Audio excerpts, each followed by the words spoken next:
Lastly, Honorable Speaker, allow me to say something that arose in the course of the debate in the morning.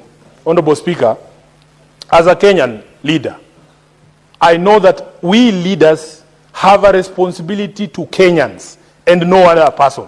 I was deeply embarrassed, Honorable Speaker, that at a time when people are being deported from our neighboring country, and if you look at my passport, Honorable Speaker, I have the blue passport. It says East Africa Community.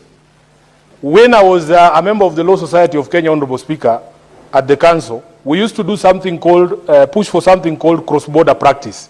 There are lawyers who are qualified from the University of Dar es Salaam, Tanzanians, who practice law in our Kenyan courts. There are students at the Kenya School of Law from Tanzania and from Uganda.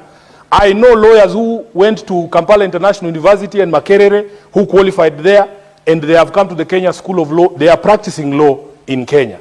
So therefore, Honorable Speaker, for us to have a situation where people cannot be allowed to move freely in the community is something that we must call out. Honorable Speaker, I have heard people trying to justify, saying, oh, these are activists. Activism in itself, Honorable Speaker, is not a crime.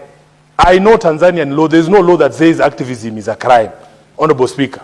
So for me, I was deeply embarrassed to see our Foreign Affairs Minister, who should be our foremost defender, adopt a very nonchalant, a very laid-back, a very lazy attitude yesterday on Citizen, Honorable Speaker, that he has not even summoned the Tanzanian ambassador to ask him what was the reason why these brothers of ours were expelled. As we speak, there are Kenyans whose whereabouts are still unknown.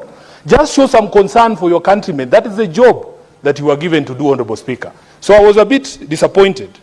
And we need to, as a community of nations in East Africa, we must, Honorable Speaker, call out dictatorial tendencies whenever they emerge, because we are all brothers. If you ask Senator Eddy at his border in Isebania, people trade and cross over freely. We are brothers and sisters, and we cannot allow a situation where we have Kenyans being deported. At least when I was deported from Angola, I took it in stride. By the way, nobody in government bothered, Honorable Speaker. But I was okay, because me, I can take care of myself. Plus, Angola is far away. We don't share any borders.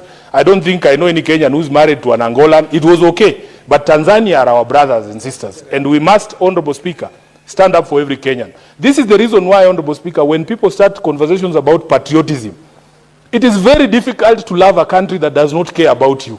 That I know that if I am in a quandary somewhere outside Kenya, the Kenyan government, or at least the CS for Foreign Affairs, will not care what happens to Sifuna. Honorable Speaker, it breaks my heart. If I was stuck in southern Lebanon when the war began, would this government really come for me?